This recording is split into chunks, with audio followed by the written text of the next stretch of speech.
Nationalism, وطن کی محبت، ٹیریٹوریل نیشنلزم اس دور کا یہ قوم کی تشکیل کے اندر سب سے اہم عنصر کیا ہے؟ وطن کی محبت۔ اور یہ وطن کی محبت جب اصل شے ہو جائے گی آپ کو جوڑنے والی، تو وطن آپ کا کیا بن جائے گا؟ معبود۔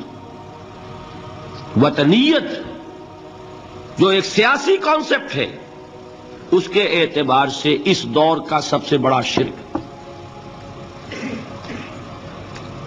یہ بات ذرا آسانی سے سمجھ میں آنے والی نہیں۔ وطن کی جے، یہ کیا ہے؟ جیسے آپ کہتے ہیں اللہ اکبر، وطن کا ترانہ کھڑے ہو جاؤ، یہ کیا ہے؟ وطن کی نماز، وطن کا جھنڈا سلامی، یہ کیا ہے؟ These are all rituals.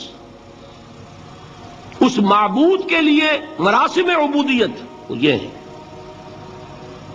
وطن کی محبت ہر چیز سے بالا، یہی تو ہے شرک۔ سب سے بالا محبت کس کی ہونی چاہیے؟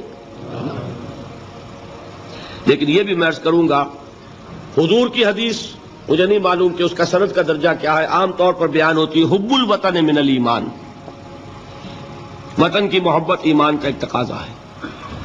حدیث ہے یا نہیں ہے، اس بات کو میں صحیح سمجھتا ہوں۔ انسان کی فطرت کا تقاضا جہاں رہتا ہے اس سے محبت ہوتی ہے، گھر سے محبت ہوتی ہے، شہر سے ہوتی ہے، ملک سے ہوتی ہے۔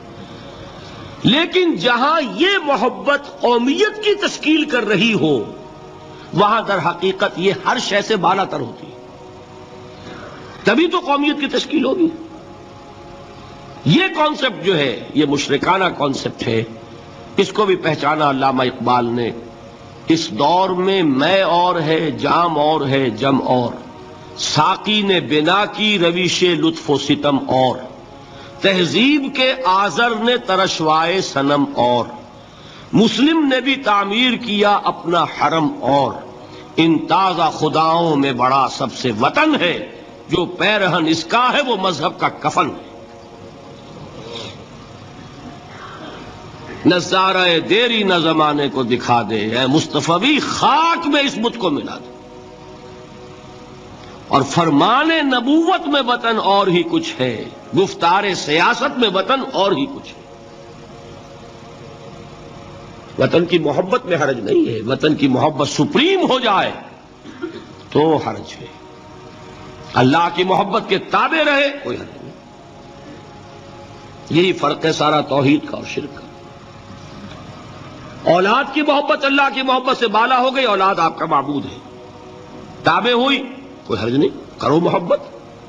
دین کی بات پھیلانا صدقہ جاریہ ہے، ثواب کی نیت سے ویڈیو کو شیئر ضرور کیجیے۔ جزاک اللہ۔